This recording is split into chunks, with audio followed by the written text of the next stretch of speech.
Com essa ideia aqui que é muito poderosa. Quem nunca, né? Quem nunca sentiu aquela vontade de largar tudo, de fugir para uma praia deserta ou para uma casinha no meio do mato para escapar do estresse? O Marco Aurélio sabia disso. Só que ele oferece uma alternativa, digamos, radical.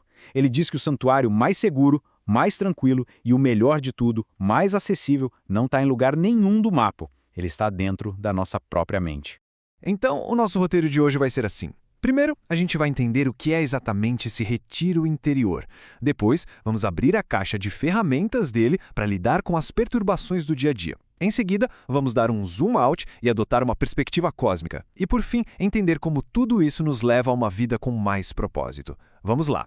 Tá, mas o que é esse tal de retiro interior? É importante dizer, não se trata de ignorar o mundo lá fora, de se alienar. Pelo contrário, para o Marco Aurélio, esse retiro é um lugar de tranquilidade total e boa ordem que a gente pode acessar a qualquer momento. Pensa nisso como a sua sala de controle, o seu centro de comando mental, onde a gente pode se reequilibrar e olhar para as coisas com mais clareza. Ok, a ideia é ótima. Mas como é que a gente protege essa fortaleza interior dos ataques diários? Bom, agora a gente vai para a parte prática.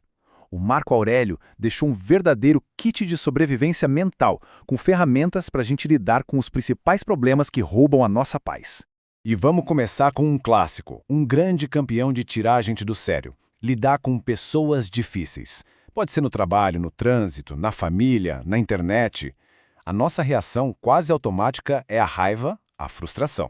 Mas o convite do Marco Aurélio é para a gente olhar para isso de uma forma completamente diferente.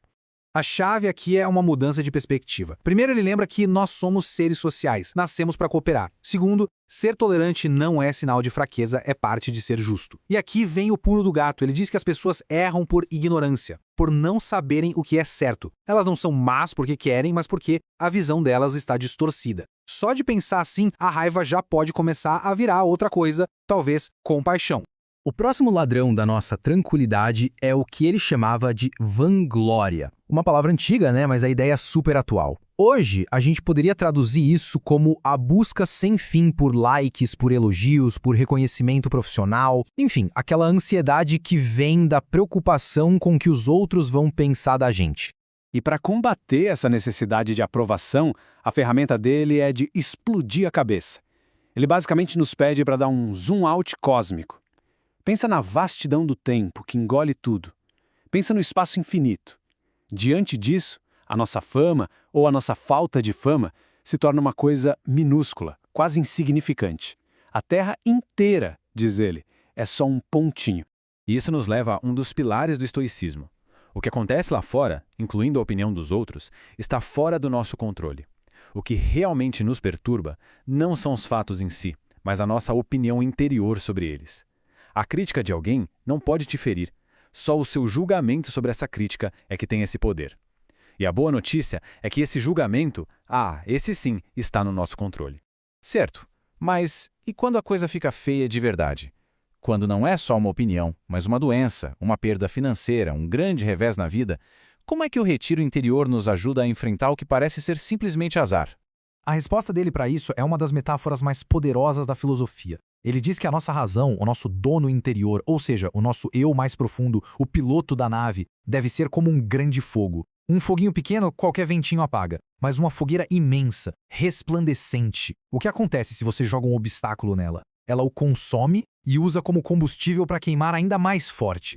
Todas essas ferramentas, na verdade, são movidas por um tipo de combustível, uma visão de mundo bem específica. Para a gente conseguir usar essas ideias de verdade, a gente precisa entender como os estoicos enxergavam o universo. Então, vamos ampliar a nossa visão mais uma vez.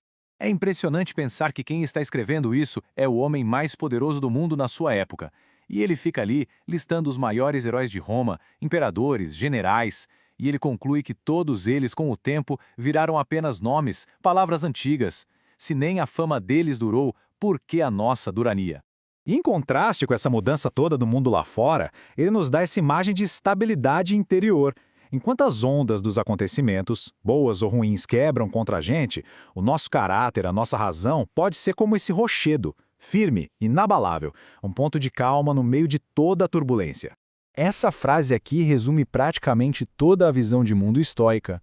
O universo está sempre mudando, é um fluxo constante, E a nossa vida, a nossa experiência desse fluxo, é moldada pela nossa opinião, ou seja, pela nossa percepção. Se a gente conseguir aceitar a mudança e dominar a nossa percepção, a gente encontra os dois segredos para a tranquilidade. Ok, então, se a fama é passageira, se os bens materiais são passageiros, se até a nossa memória um dia vai sumir, então, o que é que a gente deve buscar? Onde a gente deve colocar a nossa energia? Isso nos leva à pergunta final, e talvez a mais importante de todas. É uma pergunta que o Marco Aurélio se faz diretamente para ele mesmo. Se essa ideia de ser lembrado para sempre é uma vaidade total, uma perda de tempo, qual é a alternativa? O que é que deve nos mover? Qual deve ser o nosso verdadeiro motor na vida? E a resposta dele é totalmente focada no presente, no agora, naquilo que está sob nosso controle. O propósito não é uma conquista futura, mas a qualidade das nossas ações hoje. É ter um pensamento justo, é agir para o bem comum, é falar a verdade e ter a disposição de aceitar o que acontece, entendendo que faz parte de um todo maior.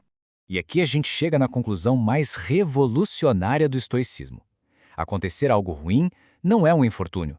O verdadeiro infortúnio seria não ter a força de caráter para enfrentar isso. E com essa virada de chave, a adversidade se torna uma oportunidade. A felicidade deixa de ser a ausência de problemas e passa a ser a capacidade de suportá-los com coragem e dignidade. Cada obstáculo vira uma chance de exercitar a nossa melhor versão. No fim das contas, essa sabedoria antiga nos oferece ferramentas incrivelmente atuais para os desafios de hoje. Se esta análise foi útil para clarear algumas ideias, considere curtir o vídeo e compartilhar com quem também possa se interessar.